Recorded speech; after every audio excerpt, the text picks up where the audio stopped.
Hello boxers! On October 12th in Riyadh, Bivol and Beterbiev finally faced each other in the ring. Some people, including myself, believed that Artur would certainly knock out Dmitry, as no one had managed to withstand his punches so far. Others thought Bivol could outpoint Beterbiev with his speed and footwork. But what actually happened was beyond expectations. Beterbiev won by a split decision, breaking his 20 knockout streak. The fight's result, to say the least, provoked debates, as Bivol looked more than solid, landing long, precise combinations and even shaking Artur a couple of times. Between rounds and after the fight, it was clear that Beterbiev was dissatisfied with his performance and uncertain about the result. Gennady Mashyanov, Dmitry's coach, gave an interview right after the fight, where he made some rather bold statements.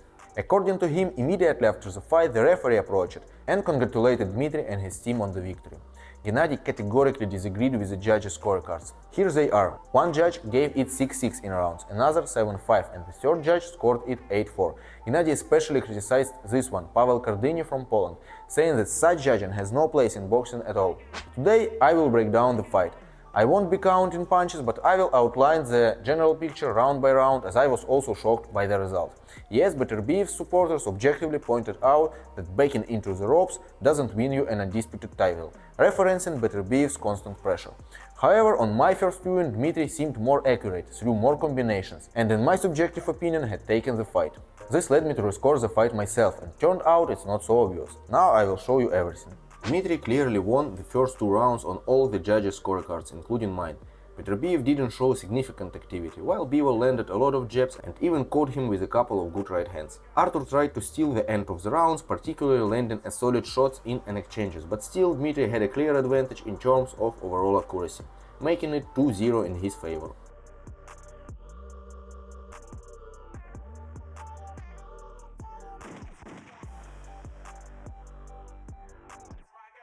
Beterbiev came out strong at the start of the third round. He chased Dmitry around the ring for 2 minutes, mainly trying to close the distance with jabs.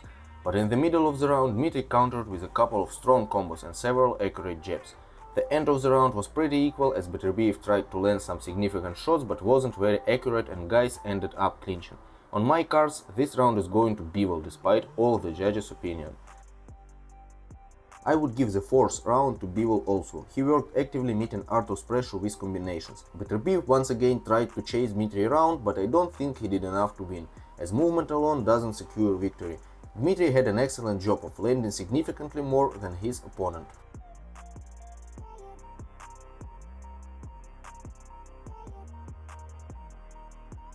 This round goes to Beterbiev. He confidently controlled the center of the ring, and despite Dmitry's accurate jabs, Artur remained active in the final minute, landing some solid body shots and starting to find success with his combinations. I agree with the judges' consensus here.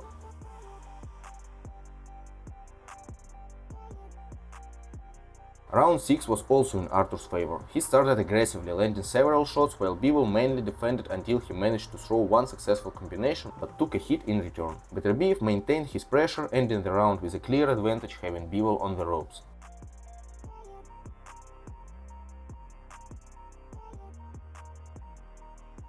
This round was similar to the sixth, with Beterbiev beginning actively and Bivol responding with accurate counters.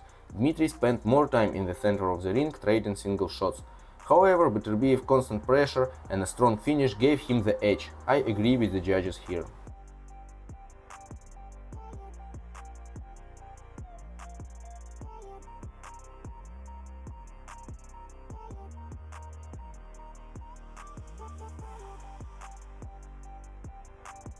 In rounds 8 and 9, things changed. Both on my and judges' scorecards, Bivol took these rounds with confidence. Despite Beterbiev's pressure, Bivol started landing more frequently, forcing Artur to take time to reset.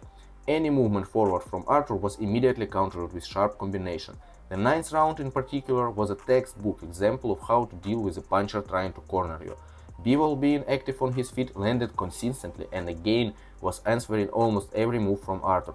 Comparing with earlier rounds, where he was throwing only 2 or 3 combinations per round while Artur relentlessly chased him, this amount of activity would win the fight for Dmitry. In general, for me, in the whole fight, Bivol still looked like a better boxer, and in these rounds we see that he could exchange with Beterbiev more. Artur couldn't do much under these barrages of punches, even slightly backing up sometimes, allowing Dmitry to follow up the attack. Big question is how much energy it was taken and why Bivol was so cautious in early rounds. But here we can clearly see what is Bivol's round without any doubt and what he is really capable of.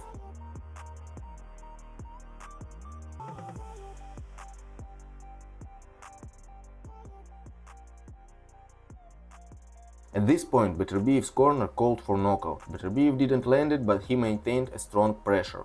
Despite being interrupted by some of Dmitry's counter combos, Artur's offense game was strong.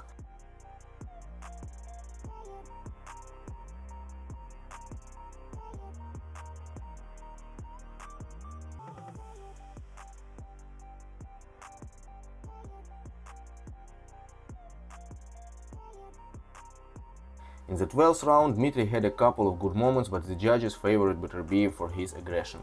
My final score was 6-6, a draw, but I can easily see the fight scoring in favor of both. Bivol had an early lead, but from round 5 Beterbiev turned up the pressure and started landing. We can endlessly argue who took the middle of the fight by counting every jab, but I clearly see that only by the 8th round Dmitry really found his rhythm and started to show sharp and dangerous boxing. And still hungry for knockout, Beterbiev took the championship rounds.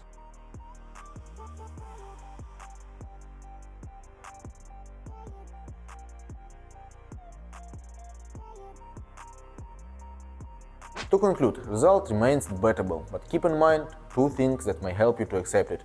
First, boxing is always subjective, and pressure can sway one judge, while sharp counters sway another. It's not always about counting clean shots. Second, boxing is scored by rounds. You could land 50 more punches in one round and lose the next one landing 10 less, making it 1-1 on rounds despite a clear lead in total punches. Lastly, I think a rematch would be a hell of a fight for Beterbiev. Despite the result, we saw how Bivol excelled in speed and precision.